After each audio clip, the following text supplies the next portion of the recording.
Well, happy Wednesday morning, the last day of November, The year is going by so fast. It's like, what year is it? right?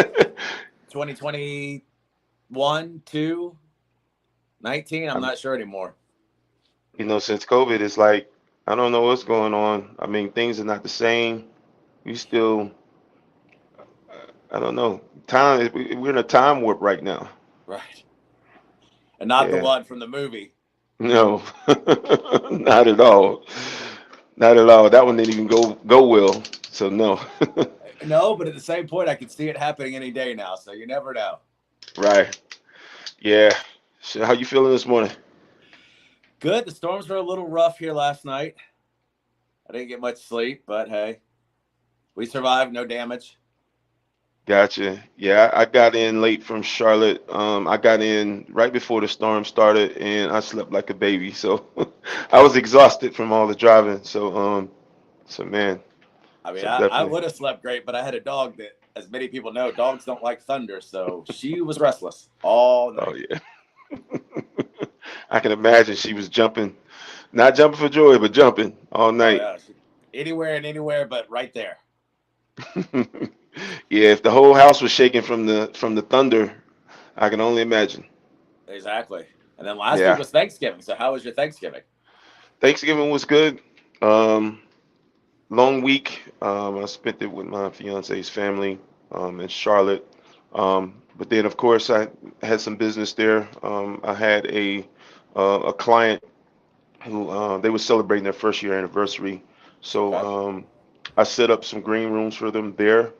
Kind of like even though an urban experience in downtown Charlotte, I set up some campers outside so they can use them as green rooms.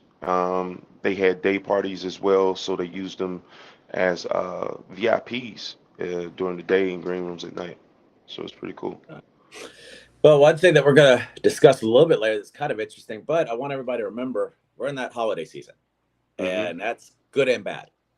I've Yeah. had a lot of people I've talked to in the last week that are going through stuff from divorces to family illness, death. Uh, So the holidays for them are not what other people are enjoying. So, you know, enjoy your family, enjoy your time. But I urge everybody, reach out to your friends, keep in touch with them. And a lot of times they portray what reality isn't real. the reality is crazy. I think you had sent me an article about a shooting in Atlantic Station. Yeah. Um, and the tragic thing about that is the little kid that died.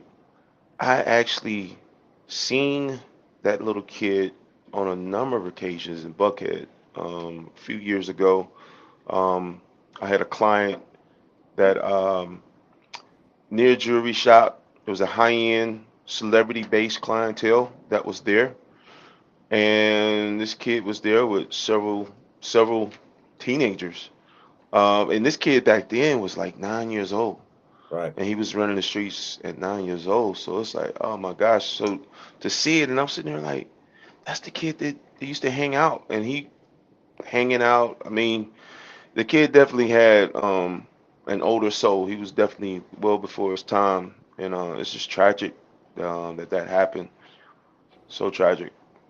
Right. And from what I saw, I don't remember the exact number, but it's about six or seven teens. And when I'm saying that, I'm saying from 15 to 21, you know, Yeah, high normally, schoolers. yeah, all of them. I think most of them weren't even in school. Some of them did go to school, but most of them either dropped out, got kicked out, or got in trouble. These were some of the kids that were either water boys, hanging out. They worked Peachtree and Piedmont in Buckhead, all the way down to Atlantic Station. They hung out around all the popular spots, just looking to try to earn a living, but at the same Right. time, um, those those those kids definitely they need some help. Um, when you come from a circumstance where you're in a single family home, like the mother of their child, she worked two jobs, she lost a job, got another job, and she was just working, trying to make ends meet. And her son is all of a sudden went out to try to make ends meet on his own, and he had been doing it for a while. He was 12, Mhm. and if I seen him 3 years ago, he was 9. So Right. he had been doing everything he needed to do. And you know the water boy sensation came post COVID. So we're almost 3 years. Actually, it was before COVID. Um, this is 2020, 2019. Um, when those kids were out and about and moving around, and I seen that kid for the first time. So yeah, early 2020, late 2019, the water boys were out. So you know, my heart definitely goes out to his mother. Um, it is a situation where for everyone that can do anything, we really need to talk about that and figure out how we can help these young kids stay safe, find opportunities, but be kids. Why Right. are kids carrying guns? Right. You know, stuff like that definitely shouldn't be happening, but these kids are carrying guns now, and they're acting out with anger. I can only imagine what kind of anxiety they have if they're acting like that as teenagers, you know, because you're trying to grow up and learn at the same time, and then you're acting like an adult. So there's something that's going on that we really have to look at and focus on. Um, I've seen and heard some studies, especially for kids dealing with cannabis. That's it's something that it's still new, but I think the kids are going through just as much stress, seeing things go on in their parents' life, seeing things going on in the environments around them. They're going through their own level of traumatic experiences, along with social acceptance. And I think that's tough. I think that's something that we have to look at and figure out how can we help. So one of the things I'm definitely going to do once we conclude this, um, talk with my partner Brian, would be aware and look at some intervention programs that we can put in place. We're looking at bringing back A-Town Day, which is more on the healthcare awareness, but we definitely got to do something on stop the violence. Hmm. Violence is continuously escalating, and that's something that needs to be addressed. Oh, absolutely. Because every time I hear something like this, and you're talking about the violence, I think back to the movie Friday. Yeah, Where he's literally sitting there saying, "Why are you guys so quick to pull out the guns? When I was your age, we handled it with fists. We both lived. But at the end of mhm, the day, sometimes we were friends, sometimes we weren't, but we both lived. absolutely. Not the It's, mindset now." it's not the mindset, and the thing about it is, I don't want to put it all on the hip hop Yeah. industry alone. They're not the single source, but they're probably at the top as far as the most influence. Hmm. Um, you know, you still got to look at just resources, and we got to figure out a way, just in this podcast, how we can expand the resources for people to do it the right way, Right. to be educated more on how to deal with their own social problems, but also at the same time how there are opportunities in this industry as well, dealing with the power of the plant. So we have to continue to spread the word and try to educate and just keep it going out there. We definitely we have a huge platform we're rolling out for the first of the year. You know, post BizCon, man, we got to definitely talk about that. I wasn't available next last week for the discussion, but we definitely got to touch on BizCon and talk about a lot of the connections that we have. You know, moving forward, that will be joining the show going into the new year. We're also going to be streaming from out of Shamley as well, where people will be able to come in and sit in with us in studio for the podcast. What we want to definitely do is make people aware how we, in our own efforts, take it a step and a day at a time, trying to educate, spread the word, bring more experts and specialists in their fields, and give people a chance and opportunity. Right. We also got growing opportunities for people to learn how to grow. We have a grow class that we're going to be working on setting up. That'll be a first of its kind in our market for the most part. So we still got to continue to push and still continue to push on the decrim efforts across the board. We still have um, a Senate seat to still be filled. Right. So of course this is also um, runoff week this week. Anybody who hasn't did their vote or exercised their right to vote, you got to get out and go vote. It's very important for the representation for Georgia itself, for the direction that we're going in. Yep. And remember, for those people who haven't voted yet, the early stage ends Friday here in Georgia. You can still vote next Tuesday on the actual runoff date, but the early ends Friday, and lines are long right now. So prepare yourself, be ready. You're going to have to wait.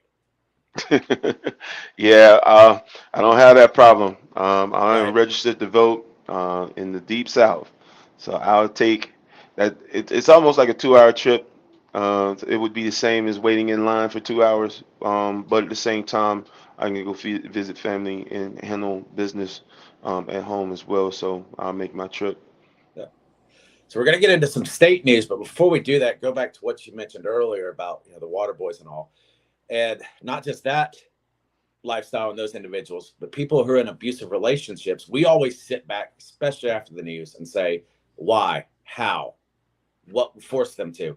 What we don't always remember is sometimes this is the only way of life they know. People are Right. in abusive relationships because it may not be right, but it feels comfortable. That's what they know. That's what these kids are doing too. So we've got to change the mindset, to change the narrative. It's not just going to happen because we think it should. You know, a lot of people say this old cliche term, if you knew better, you would do better. Mhm. The thing about knowing better is it's all about what you're exposed to, what you see, what you hear, what you know, what you only hear, what you don't hear. What you don't hear can have devastating ramifications on the turnout of your life if you don't Mhm. know the things that are don't do's or straight taboos.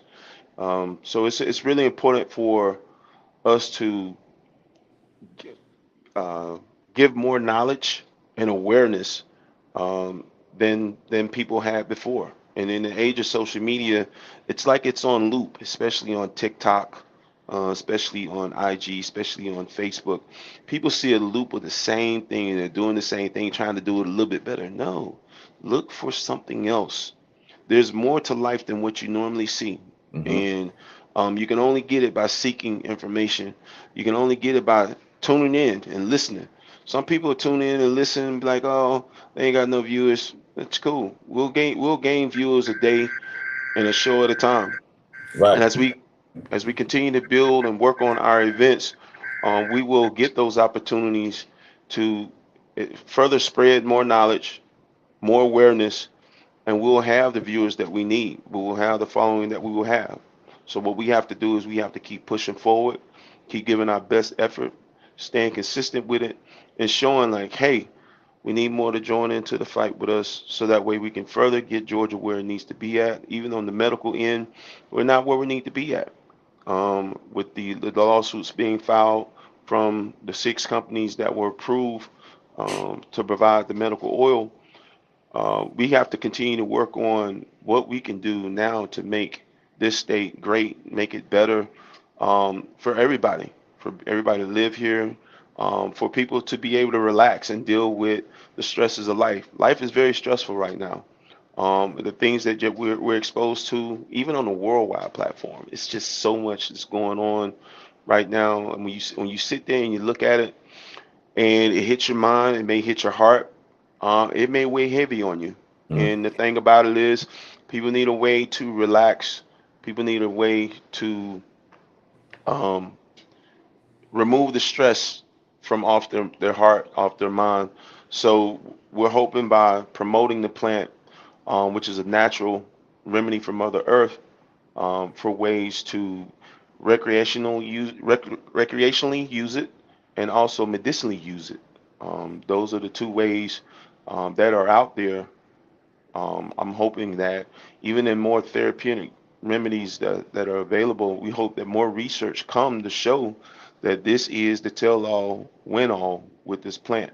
Not the opioids, The Right. opioids are killing people. It's taking people away from this world. It's also creating addiction. It is taking away people's choice. So we definitely got to continue to work on that. Well, and to your point, like you had just said a minute ago, not just in this situation, but in all situations, the key is listening. Sometimes we're quick to act to what we saw, what we think we heard, but we don't stop and listen to, is somebody crying out for help? Is somebody giving us a suggestion how we can make something better? We want to pretend we're listening, then we jump into our answer. Okay, Listening is key in all of this. absolutely. And for what we're doing right now, we're mashing up the news and letting people be aware of what's going on in the Yeah. neighboring states. We need news in this state, so that way that we can talk about it and make it normal. The conversation creates the normalcy for it. With a lack of conversation, not only do you not know, but it's not being it what is not it's not creating a normalcy for the conversation. So we need both ends to come together to be able Mhm. to be aware and to know, but to also make it a normal conversation for others. Exactly. So, yeah, like to your point, Wisconsin, Governor Tony Evers tweeted out this past week that it's long past time for Wisconsin to join other states in legalization, regulation, and taxing. Much like we already do alcohol, nearly two-thirds of Wisconsinites support legalization of marijuana. It's time to get this done. Right. And that's key because that's what we've heard from multiple states, but sometimes we're not moving forward, not progressing. And that's kind of been one of our stalwarts on a lot of this. Well, it definitely he has the right standpoint. By even making the statement, it is a bold statement. It's very, very strong, but it's on point for where it needs to be at with regulation. The taxing of it is definitely Mhm. important because we do need the infrastructure. The infrastructure is definitely one of the most important things of business, but also for regulation. We still have to make sure we protect the kids out here. We don't Right. want kids just having access to things that they shouldn't have access to, but we want to make sure that for whatever this governor is talking about, he is taking the stance that hey, we need to go ahead and start now. So that's good. I definitely salute him on that. Right. And like you said there, taxing of it. Covered last week, the taxing where Missouri, though it's not legal yet, they're already discussing how to do this because they want to have the tax rate set up before it becomes that way, which I think is a great idea. Well, the good thing is that two-thirds of the state support it. So that Right. means majority rules in that circumstance. And because of that, he has to take the stance on being a person of the people. And I definitely salute Tony Evers for doing so. He will definitely get the support from the majority, and I Mhm. do definitely see the legalization passing very, very soon, within, if not this calendar year, not well, definitely not this calendar year, but within the next calendar year or the following, which is the presidential year of 24. Yep. And now on the flip side of that, and I think that this is, I don't want to say he's going back and forth, but kind of is. And I think that he's not the only state.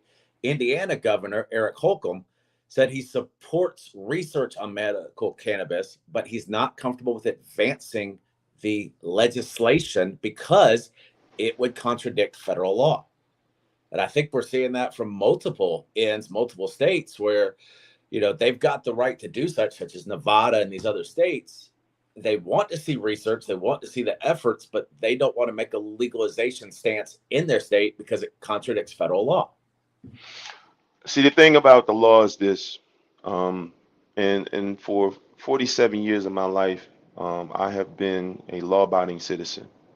And when you think about the law itself, and you think about this great country that we live in, the laws were wrote with some exception for individual men, especially for the men that actually wrote it. Um, you don't definitely want to give. It's kind of weird that when you look at how things are set up, things are set up with exceptions. The states do have their own individual power, Correct. and collectively they give the federal government its sovereign power that it has overall. But the states do have the choice to opt. I feel totally that because Cannabis is still a Schedule One on the Fed. That only all the Fed is doing right now is they're just holding their cards, sitting back to see who's going to take these steps. When you Mm-hmm. take these steps, the federal government may choose and opt to penalize that state. They can penalize that state in various ways. They can Oh yeah. cut back their funding, you know. Um, they definitely can't tax them more, but they can cut back the federal aid that's given to them for the most part. But I don't see that being a huge obstacle when you have 23 states out of Right. 50 states currently right now have a legalization for their state. 23. That means we're almost at 50%. And that 50% will soon become 52, 55, 60, and keep going to where now it's the majority. I feel if we get to 26, 27 states and we're at the majority, Right.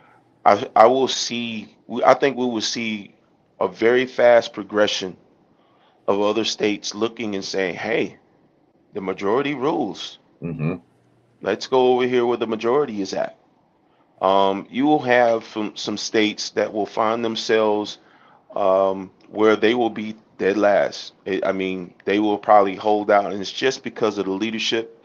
And it depends who the leadership is for that state. But you also got to remember the social norms and the values that are instilled in that state. It varies from one state to the next. Right. The way how they look at things and how they go about it, it varies. So when you start looking at states like Rhode Island, Michigan, both of those states are legal. There's a difference of how they go about the legalization. Rhode Island was one of the first Mm-hmm. when you think about it. And Rhode Island, if I'm not mistaken, is a Commonwealth state. I believe so. Okay, so you when you take the histories and the origins of the area, and then you look at Detroit, well, not Detroit, but Michigan. Wow, I'm sitting here like, well, I'm shocked that Michigan wasn't first and Right. Rhode Island was last, but Rhode Island was one of the first that on the legalization ballot. So I Well, think and keep in along with mind, Rhode Island is the smallest U.S. state by area and the seventh in population. wow, yeah, so that speaks volumes within itself. Right. Um, so continuing to build in Rhode Island, I mean, I really think that the regulators issue guidance on the marijuana tax. The tax itself is important. I think that um, in order to shape it up to where the neighboring states can look at um, neighboring state, New York. New York has fully adopted and accepted um, the legalization of marijuana. I think Connecticut, we don't have anything on Connecticut on here, but I know Vermont is also another state. Um, Vermont has a marijuana guidance proposed rule change and recommendation for licensing or license approvals for social equity. Mm-hmm. So Right. when And that's when this week, I believe. Actually, today. I believe they're meeting today. okay, so when you think about those states in particular, these are all neighboring states, and I think what it's doing is each one is sitting looking over their shoulder saying what they're doing over there and what is their national deficit or how much did the state is actually collect in taxes, and they're sitting there taking notes because New York itself, I know just from the cigarette tax alone, New York is taking its fair share. Right. So you think about this cannabis industry that's taking the state by storm. They're sitting there thinking to themselves, we're going to be collecting this same level of tax Mm-hmm. like we're taxing on the cigarettes. I can see New York taking that stance. So as other states, they may not be, I'm gonna use the word as taxing as New York is, but they will impose their level of tax that is fair for the business owners and for the consumers um, on both sides, because they're collecting on both sides. They're collecting tax from the business, and the consumers are already paying a tax on the product. Absolutely. And speaking of Vermont too, we need to harken back to what we spoke of a while ago. Vermont is the home of Ben and Jerry's ice cream. Okay, It's important that we support these companies that are advocates for it, so that A, we're showing support to them, but by funneling more money to them and buying their products, they can help with this fight. So Vermont's one, Amazon, all of these, we need to do research as consumers and support those who are for it, not against it. right. Yeah, Ben and Jerry's, I think they support the industry. I think they've been Yes. supporting the industry now. They've been in the news almost about a year, going on two Okay. years now. Probably going on too. Um, Absolutely. Yeah. yeah, so I mean, you got to think just overall as individuals. Um, we may have been raised and taught a certain way, but that doesn't necessarily mean that the way how we were taught was the right way. Right. And in a time now where we have more access to technology, we have now even more conversations in general. Look at all of the discussions that are in YouTube. YouTube itself is definitely education portal, but also at the same time, it also provides direction Hmm. into a lot of different things. So for us to be able to post this on YouTube and for people to be able to go back and review it, all we want to do is stroke an idea. That idea, that idea can become the notion of a genius, Hmm. and that genius can bring this industry where it needs to be at. So we're still Absolutely. looking. We're still looking. We're turning over stones as we go. And we will take and whatever we find, we will take it to the public so that way that they know they have a right to know because we want to inform you. We want everyone to get better in this process. No, absolutely. Just like you alluded to a little while ago, we've got I forgot the actual number, but we've got Congress starting again in January. But for example, Ohio, their House Speaker said members have interest in enacting a Senate passed bill to expand the medicinal cannabis program during this lame duck session. So we still are seeing some states who are trying to push forward, even though we're not in session yet, which is wonderful. Yeah, yeah. And the only thing that needs to happen right now, we, for the standpoint of the Senate. And I guess we got to really talk about this here. We're not really supposed to talk about politics that much, but really when we look at who supports cannabis in the states that support it, you got to look at what representation is discussing it and talking about it. Mm-hmm. The ones who are not even paying attention or saying anything at all. So we have to look at both sides. We have to make an informed decision, so that way we can see some of the things we want, um, in this state, and in the cities that we live in. We have to have um, that vote casted, and it's really important that people get out and vote. Just because you're the person that you voted for didn't win, what it does is the people who win, they still have to understand when it comes down to a runoff, you may have to hold some of the values and some of the ideas that the losing opponent had. Now, you may have to take that into that office. If not, you're going to get a pile of people who do not agree, who disapprove with you getting into your office of candidacy, and they will make it tough on you for the next number of years that you're in office. So those are things you have to keep in mind as well. No, absolutely. And like you said, research is key. You need to, on your own, do your research on the candidate, what they believe in, what agrees with what you believe in, and do that research and vote accordingly of how you believe. Collectively, we need to work together, as you're stating, on holding these people accountable. But on the backside of that, you need to do your individual research and not collectively vote because your friends, your family, somebody else says to. Do the research yourself, study it, vote for the candidate that you agree with most. Absolutely. That's doing your Um, duty. That's all I can ask. that's it. That's it. And that's why we got to also, beyond that, start working on changing the mindsets. And the mindsets is what's stopping a lot of these votes, ballots, moving forward. A lot of these states are still in a holding position. Hmm. And it's just because the old mindsets, they just don't know. And they just stuck to the old mindset. Right. And like what you were just talking about, Minnesota, for example, their outgoing House Majority Leader authorized I don't know how I want to say it, but is authorizing basically that the state is now on the verge of the best cannabis legislation in the nation. Now, I don't have that broken down into what that means, but he was openly discussing it, and we need to dive into it, find out what that legalization, what makes it so great. But if we can get more states on that same platform and keep the ball rolling with that, that's fantastic. Again, Minnesota, you're talking about an area that's very, very cold.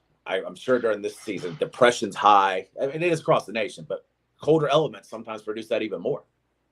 Absolutely. The one thing you got to look at in Minnesota as well, they have a number of institutions of higher learning and education in that Mm-hmm. state as well.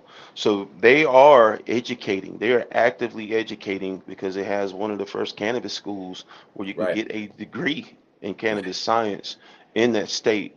So when they talk about the best cannabis legislation, they've already started it with the higher learning. Right. And that part Education. right there, education, will give you the best legislation, period. Yep. So as you got people actively um, learning it and advocating for it, and practicing it in in politics, in state law and city law, I mean, they're gonna have the best. They're actively covering it on all areas. So technically, they probably will have the best cannabis legislation in the nation, and I think they put it out there for people to take a look at them. Oh yeah, and one of the things that I absolutely like, if you haven't heard, Pennsylvania, they've got a representative of the state office who is assisting with registering medical cannabis patients. That's needed. That Yes. that is that is part of charity and goodwill, and that's what I feel that politicians are supposed to do. It's all about the people. It's all about helping the people, not Hmm. doing things to hurt people or take away from them.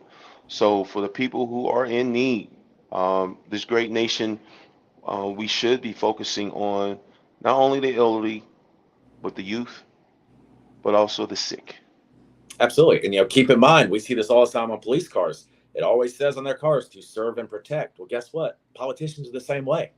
Yeah, They are a servant that we voted in, and they're supposed to protect our rights, our interests, and protect our states, our cities.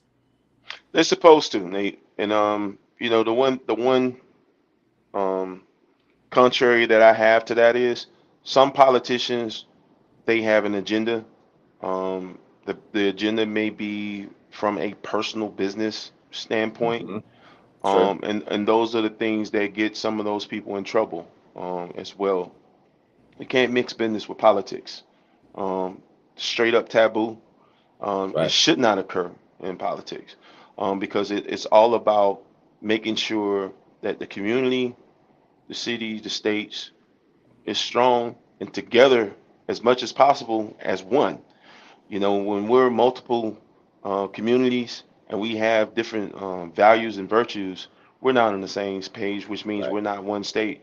We're state divided, and we're divided into many, many pockets. Georgia got 159 counties. So when you think about in this electoral race, one of the things that I looked at, if you look at it by the county, Hmm. the Republican candidate, I don't want to call his name, is winning. Oh yeah. But if you go by the two most populous Right. cities in the state, that county, those two cities alone make up a large number of the counties, by populace. So which candidate should truly win? And that's why we're in the situation we're in now with the runoff. No, absolutely. And one of the things that's a big difference between your presidential and your local, presidential, we've got to so-called check and balance that. We've got the electoral college. You don't have that when it comes to your governors, when it comes to your senators. It is a population vote. It is. It Big is, difference. and that vote being as close as it is, um, unfortunately, the Libertarian candidate that ran, he took 80,000 votes. So no, those 80,000 votes are either going to get redistributed to one Hmm. candidate, and maybe split between the two candidates. So by this time next week, we will know who's in place. Well, we hope to know. I It could think take a few days. it could take a few days, but I think that because I think the the margin was 40,000 votes. I believe so. Okay, where 80,000 become available, if you split it in half, it's gonna widen the margin by 40,000 votes. Right. Right. Exactly. Yeah, so um, it's still at the end of the day, it's not going to be another runoff, but you'll clearly see that you add another 40,000 votes to one candidate, you have enough to declare your winner. Yep. And then, for example, Massachusetts, this is where we start talking about holding our people accountable. A judge is hearing arguments in a case challenging the local impact of fees that were charged to these businesses. Yeah, that's why I would say that I think it's so important to have our tax and everything set up before we go forth with this business. Because the last thing you want to do is have a smaller, quote unquote, mom and pop business get in, use their life savings, get loans, whatever it is. And then all of a sudden, 6 months to a year later, it changes on them and they lose everything. Oh gosh, that's what's been going on in this industry a lot, and Mhm. there are some companies that are not there, um, that was here the year before. So for everyone that's listening, before you get into this this industry itself, you need to know the ins and outs and the legalities. And we posted content over the previous 2 weeks of consulting companies, attorney firms that can give you right most in information regarding your state that you're in, for conducting business. So it's important to seek out the best professional that you can. Um, there are not many legal advisors here in the state of Georgia. It's just because Georgia is not there yet. It's not Right. legal. So from a law practice standpoint, they can lose their license. So they can't even really truly speak on it. But other cannabis advisors, counseling, or law firms, they're housed out of state. They're in states where it's fully legal, like Michigan, um, Nevada. So please look at some of the posted content, and you will find the answers right there in those posted contents. Yep. Like you said earlier, Rhode Island, regulators are issuing a guidance about the marijuana tax, which again, I think it's very key because you want that information before you get in so you know what your taxes are, what it's supposed to be, and make sure that it's not something that's going to increase over time. And if it is, hold it to that number. Well, it's really good that they're embracing and they're accepting the normalcy of it.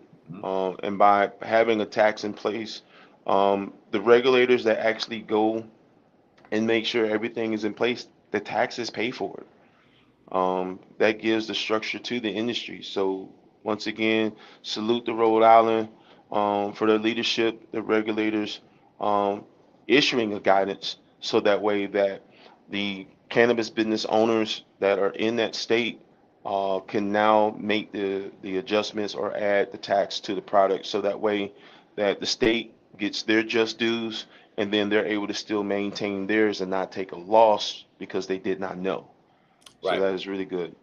Right. Like Oklahoma, they're accepting public comment on proposed medical cannabis rules, which giving back power to the people, letting the people have the input, talk about it, see their thoughts, their concerns, and try to work together on it. So Oklahoma, if I'm not mistaken, is one of the indigenous areas. Yes.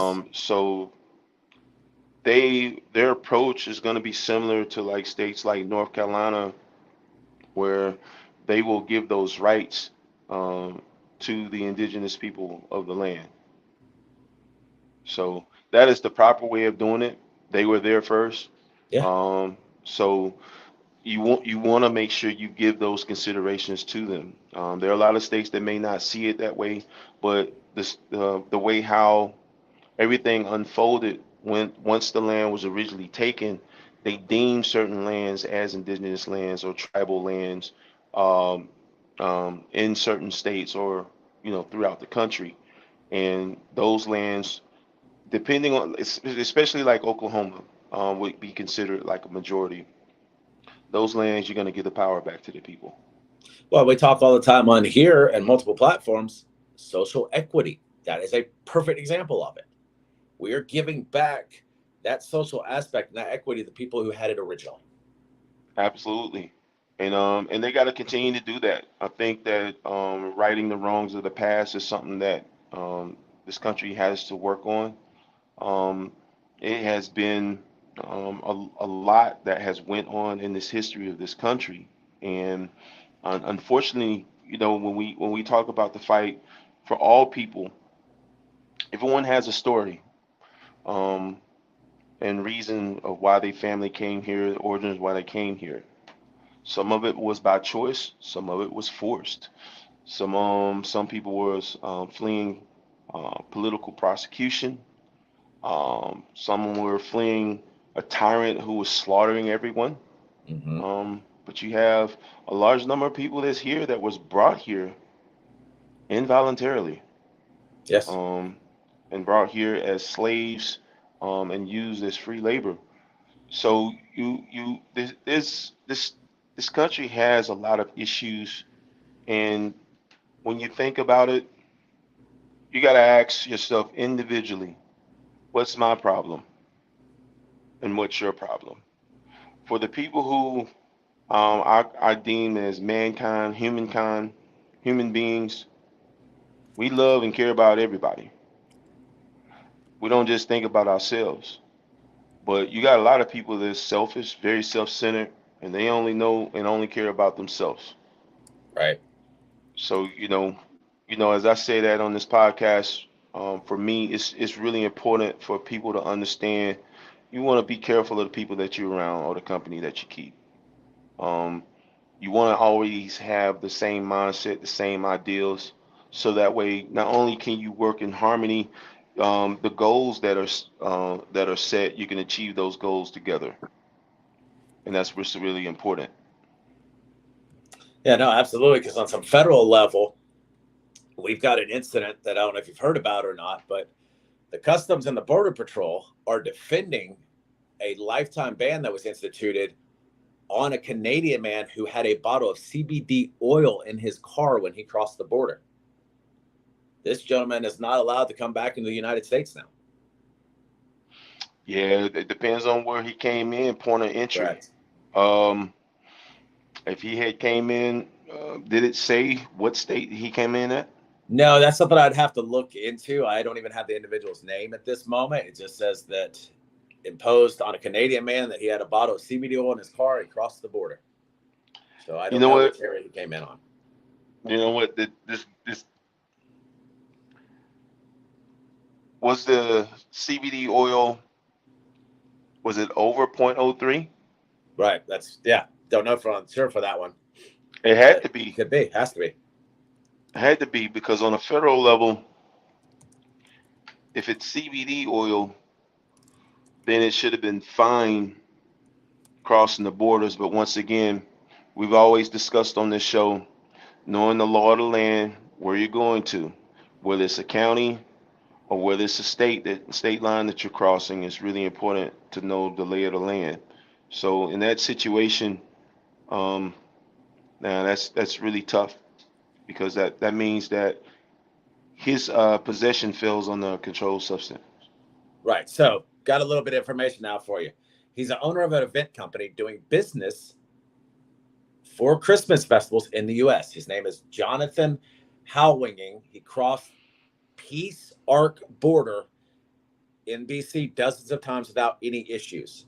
During his last trip on November 7th, he was chosen as a random search where a border agent found an old bottle of cannabidiol oil in his center console. He tossed it there in 2019, he says, and he forgot about it. Now, the lapse has resulted in a lifetime ban from entering the U.S. I'm trying to see if it says exactly how much, but what it does say is despite cannabis being legal in Washington state, the borders are regulated federally and federal laws super mandate the state law. So he came in through Washington. Washington State. Okay. And once again, it's a Schedule One drug on their listing, and it was cannabidol, so Mhm. it wasn't CBD. No, but I don't see the amount. It just says a bottle. But, this is a gentleman who was here trying to come in and conduct his business like he's done for how many decades? Nate, in that situation, that kind of goes back to the Brittany Griner situation. Right. Um, you can look at the comparison. It's at least he hasn't been sentenced to 9 years in prison.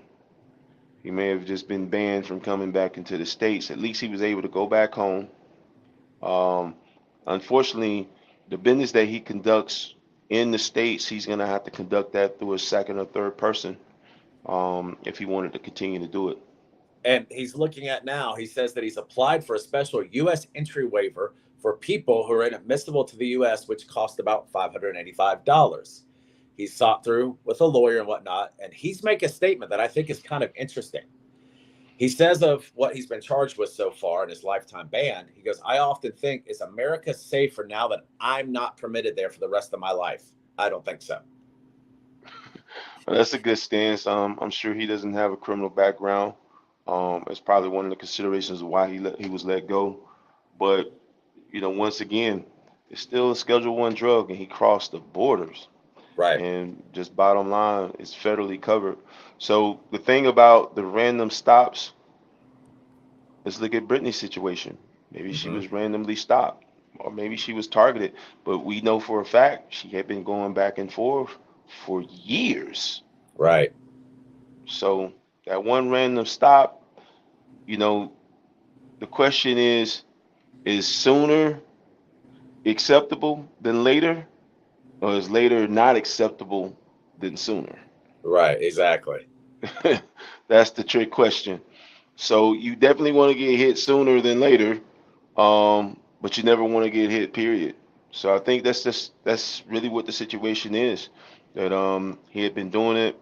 Hey, I ain't been doing nothing wrong. I've been doing this. Been at this. Been 2 years. Y'all hadn't even checked me not once. Why now? Right. Well, because we have to do this. This is randomly. Not only random selection is not one of the ways of keeping people out, but it also makes the people who choose directly to cross with whatever they're crossing with, they have to be very, very selective, and they have to take certain precautions. Right. So, I mean, my feelings in that is still that's part of the regulation that is occurring in the industry, and it's something that, as I told you, I agree with it. I can't say fully across the board how it's structured, but I do agree with having regulations in place that protects. Absolutely. So No, absolutely. Because the article doesn't state how many times has he come across. Now, it does say he put it in his console in 2019 and he's done business here in the US multiple times, but did he cross between 2019 now due to COVID regulations and whatnot? Article doesn't state that. So this could have been a case like you discussed with Brittany. He's probably come across the border multiple times, possibly even with this in his vehicle, but this time he was stopped.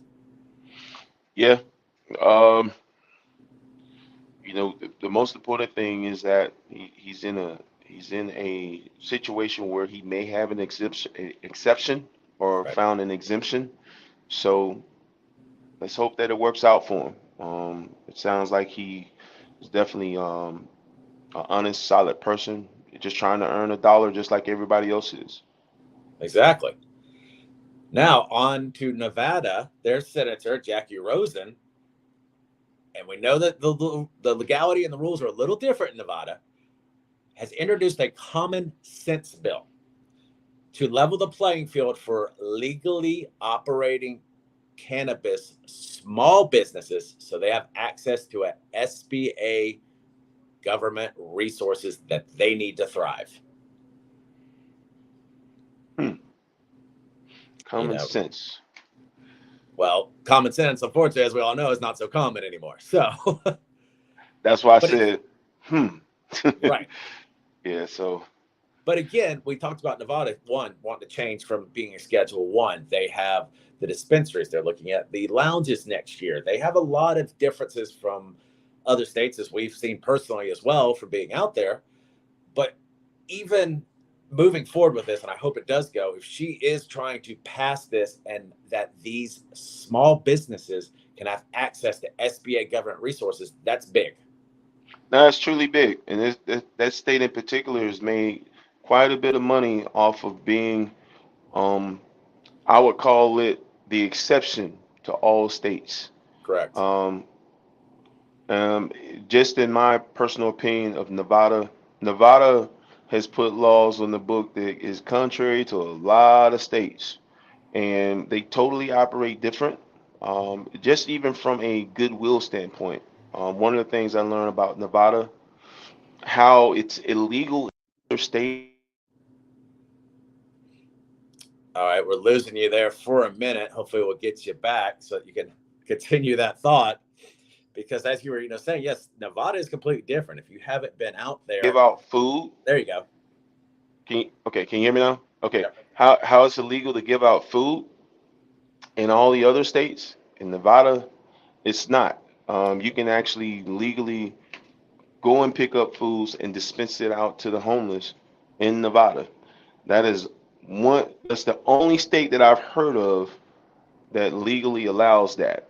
And that's something that we have to look at. That state is a great state when it comes to taking steps to go against, I would say, go against the grain, because Right. they literally do. They literally do. Well, and that's the thing too. I can't give you the population equivalent or whatnot, but as we've seen personally, there are a lot of homeless in Vegas. It is. A lot, and I'm sure that throughout the entire state, that's still a very, very high number. We'll see, of course, homeless more so in major cities like we do in Atlanta, New York, LA.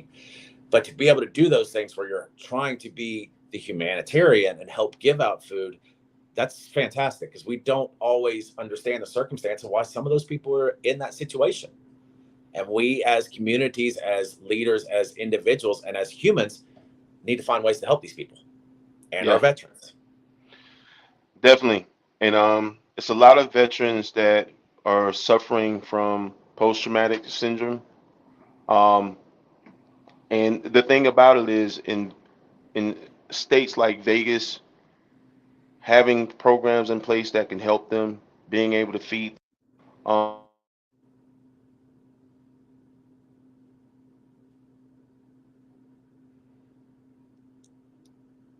I've dropped you off. I can't hear you now.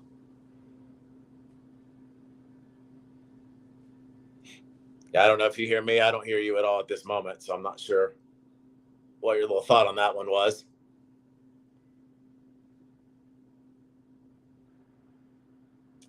All right. See if we can get him back there in a second. There we go. I think we got him. Nope. All right. Well, while he comes back on, I'm going to sit here for one moment and go to Ohio.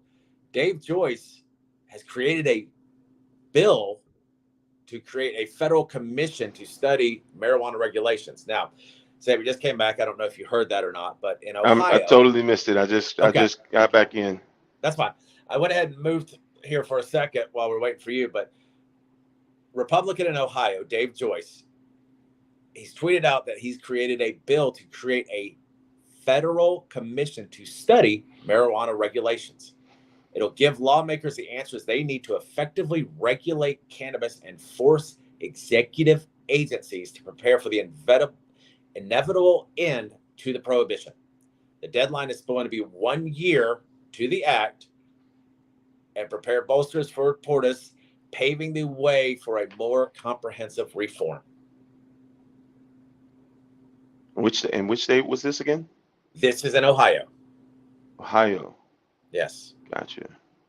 This is in Ohio, and this is Dave Joyce, who has created a bill. I'm not sure where it stands in terms of going to the Senate, state, how that's going, but a commission for the study. That's big, and we know that in part of stuff that Biden has mentioned, he's wanting to do more research and more study, and we need to do research and study not just federally at all of the local levels as well.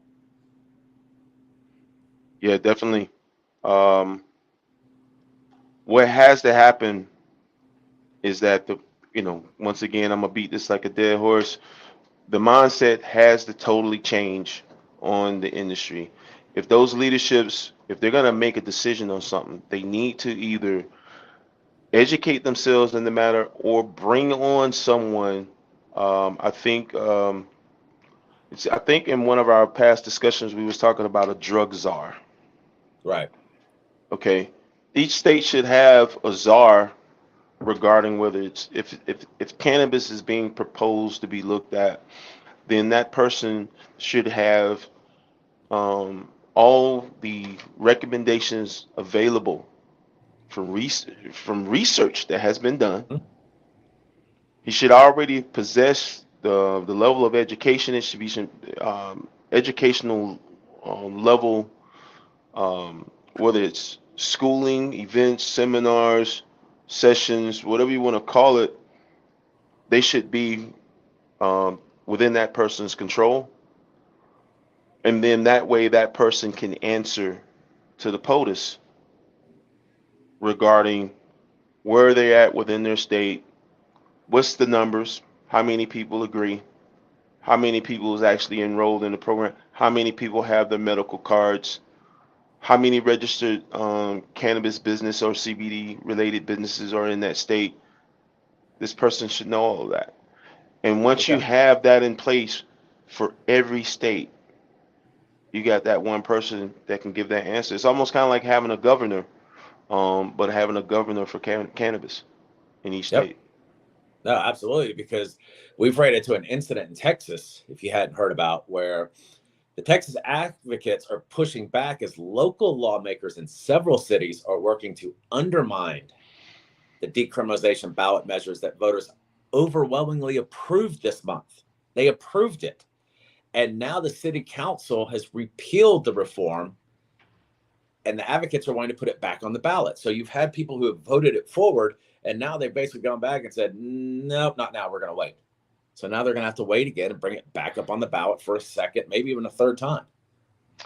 I'm willing to challenge you on the fact, what are the ages of that city council? Sure. I'm willing to bet that everybody in that city council is 45 and up. Um, Very likely that there's nobody in that city council that represents the age group between 25 and 45.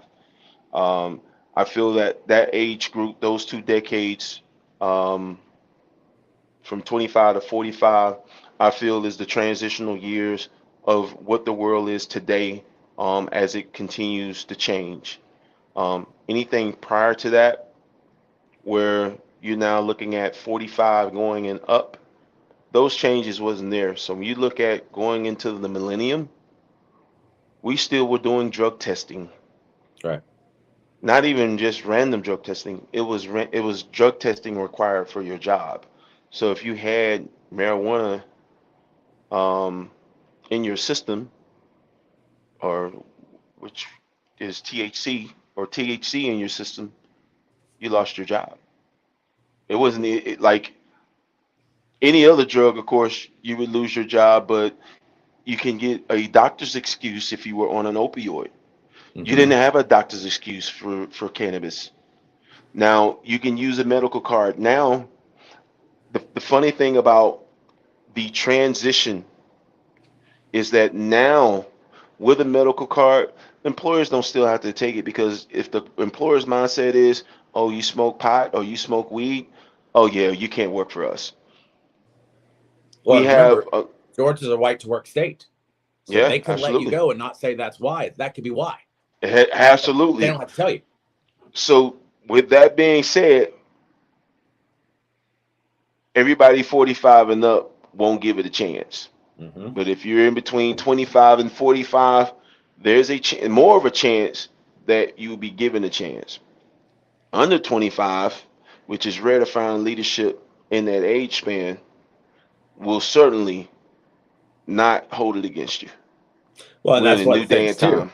Right, because the new Gallup poll shows young Americans, and they're not saying the numbers, but I'm sure it fits into that demographic that you were speaking of, are now more than twice as likely to smoke marijuana than to cigarettes. Yeah, So that right there absolutely. shows that you're right. They are advocates for it. They prefer it. They are going to do what they can to push forward with it. It's been trending that way. And you also got to look at going back a little more than 12, 10 years, probably in the 12 range. It was states that were just passing the legalization Mm-hmm. of marijuana. So we're looking at in the age range of the 2010 range. Okay. So if you look at anybody born in the 90s and you take them from now, going back to the 90s, puts them at about 32 years old. They're open to it. Right.